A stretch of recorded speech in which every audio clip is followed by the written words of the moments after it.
Missing sailors found on tiny Pacific island after writing SOS in the sand. Here's a summary of the article. 3 missing sailors have been found on a tiny island in the western Pacific after they wrote an outsized SOS in the sand that was spotted from the air, according to a statement by Australia's Defence Ministry. The men were found on Sunday after they had been missing for 3 days, and media reports say they are in good health. Their call for help, written on the beach of Picolot Island, 190 kilometres west of where they had set out, was seen by Australian and US aircraft, the statement said. A ship, the HMAS Canberra, headed to the sailors' aid, and a helicopter landed on the beach, bringing water and food for the men and carrying out identity and health checks. The men were reportedly sailing between the atolls Paluit and Pulap, a journey of 42 kilometers, when they veered off course and ran out of fuel.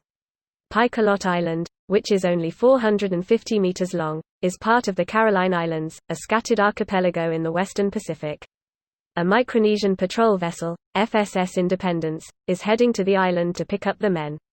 This post received a score of 9,700, with an upvote ratio of 99%. Here are the top comments in response to this article.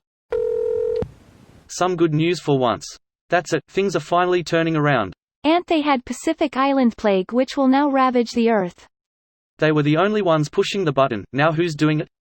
I am. 4, 8, 15, 16, 23, 42. It works. It works. The crazy son of a bitch did it.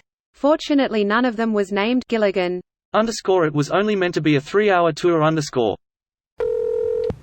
I looked on satellite and there are uninhabited structures on the island.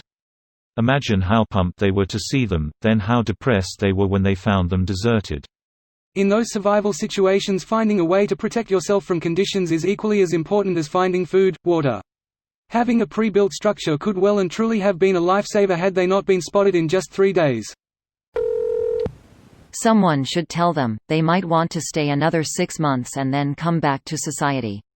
Awfully optimistic of you. By December we should know where we stand. It might suck, but at least we'll know. Honestly thought that was just a cartoon gag.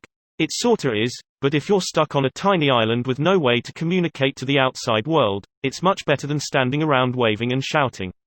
A fire might be good as well, I think. If you have the skills and materials to build one, absolutely. A volleyball works as company too. Don't lose him when you set sail. I like to think he went for help. He said he would be back after he got some smokes. Papa. You came back from the store. After writing SOS in the sand, PFFFT should have used rocks. Now, the article didn't mention whether they found a way to enter the sinkhole. Timmy. Was he the kid who threw Skippy down the well? So who erases the sign once they leave? Hooray erosion. Who is that? Just an old sculptor, they've been around a while. HELF. Why wouldn't the heli take them out? Why send another ship? Hello stranded sailors, here's some food and water. Someone will buy to get you, later. Cheers. Could have been a space issue. If they didn't have the room for them. Or safety equipment. Or fuel to carry the extra weight. They probably just smelled like shit. Air Force shows up and drops some supplies off but leaves their smelly asses for the Navy to deal with in their cramped quarters. Air Force 1, Navy 0. Was never in the military, but Reddit has taught me that enlisting in any branch other than the Air Force is an act of masochism. It's perspective. Some might say the Air Force is filled with desk jockeys who were too pussy to join the Army or the Marines. You could replace Air Force with Navy in some circles. This video was automatically created by Reddit to speech. The article and comments in this video were selected from Reddit according to their upvotes, and any paraphrasing was performed by smmry.com, without any human intervention.